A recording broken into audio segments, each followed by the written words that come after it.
Dan saya sudah beritahu Bareskrim Mabespori bahwa LP ini jangan dibawa ke Mabespori. Karena saya percaya Sumatera Utara mampu menangani ini. Saya percaya Pak Kapolda pasti atensi kasus ini, apalagi Pak Kapolri.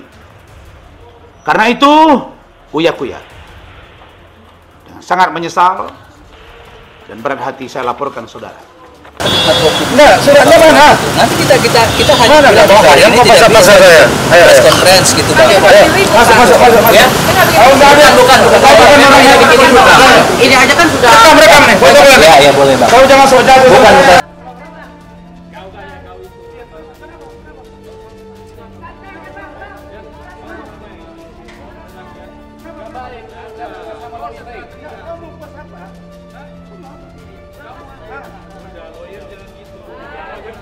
di sidang. Si tersangka datang sini. Tersangka datang sini. Ini klien beliau. Saya mau bilang sukses ya. Kau lawyer nggak puas sama saya, silakan japri saya. Ya udahlah. Mau kapan kau japri silakan ya.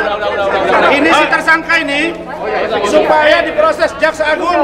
Saya minta supaya ini ditangkap. Linknya di PP 21 ya. Ya. Sudah ya. Saya minta Richard ini sudah tersangka 2 kasus supaya ditahan. Saya tidak lagi membuat somasi kepada Uya-Kuya, tidak lagi somasi kepada Richard Lee.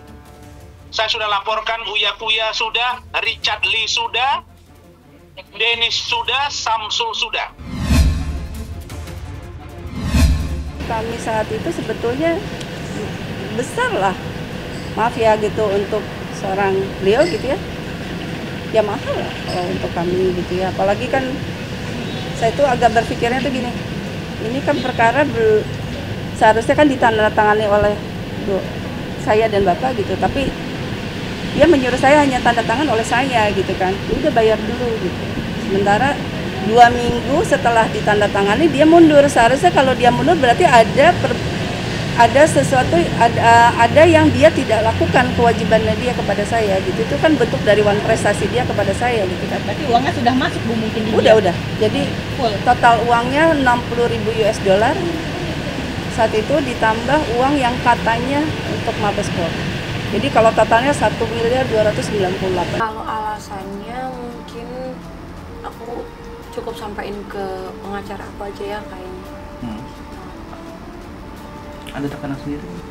Kalau dibilang ada tekanan, mungkin ada lah. Karena kan gimana ya?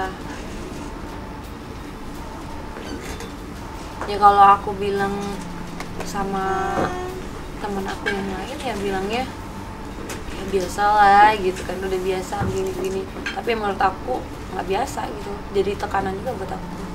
Jadi nggak aku lanjutin.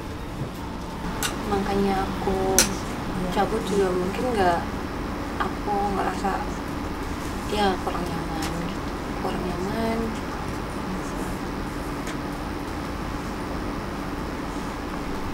Kurang nyaman di bagian mana? Saya juga kan nggak nyangka ya, saya pikir pengacara beneran dengan banyak prestasi, ternyata bukan hanya bermasalah dengan saya, bermasalah dengan klien-klien lainnya juga, dan juga setelah dibuka, waduh banyak banget boroknya.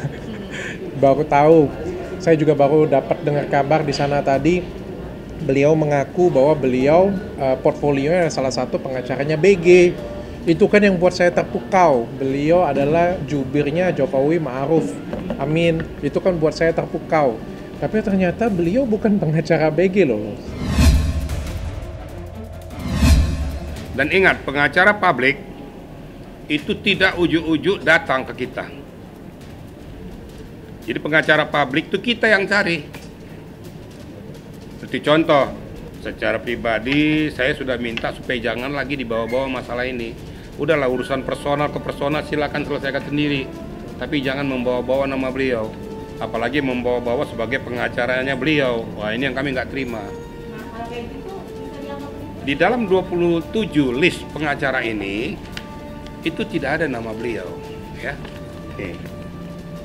Itu nggak ada. Ini yang resmi dari negara CQ Polri loh ya. Yang menunjuk langsung ini surat perintah Kapolri nih. Nggak main-main loh. Oh iya, bener. Waktu pertama kali beliau kirim chatannya tuh, pengacara BG, jubir Jokowi Ma'ruf, banyak lagi pengacaranya mantan gubernur Sumut dikirim yang gede-gede semua. Ternyata apa, dari 3 ini aja ya, pengacara BG bukan. Setelah saya baca, saya kena tipu judul juga nih, jubirnya Jokowi Ma'ruf.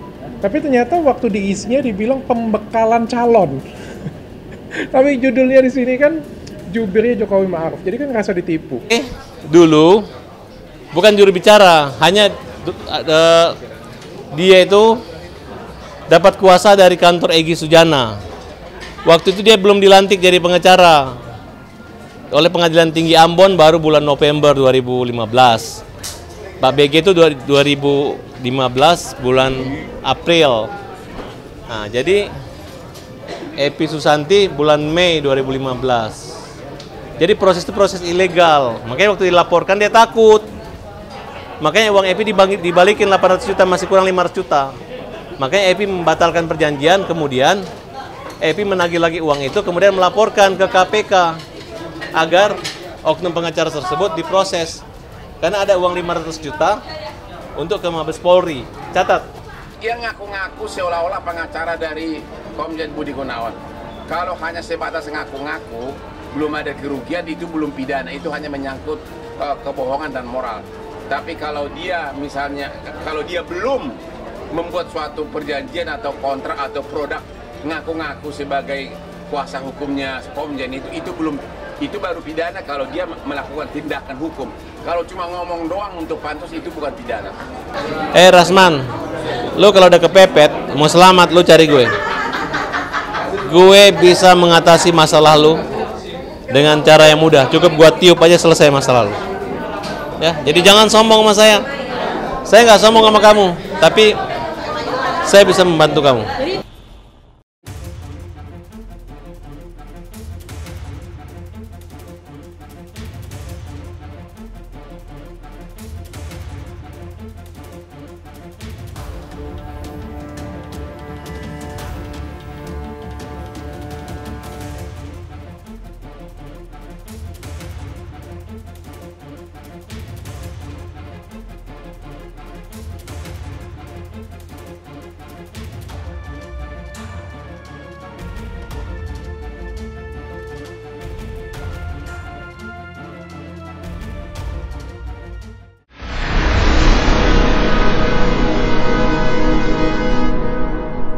Jadi jangan lupa untuk subscribe Cumi Cumi.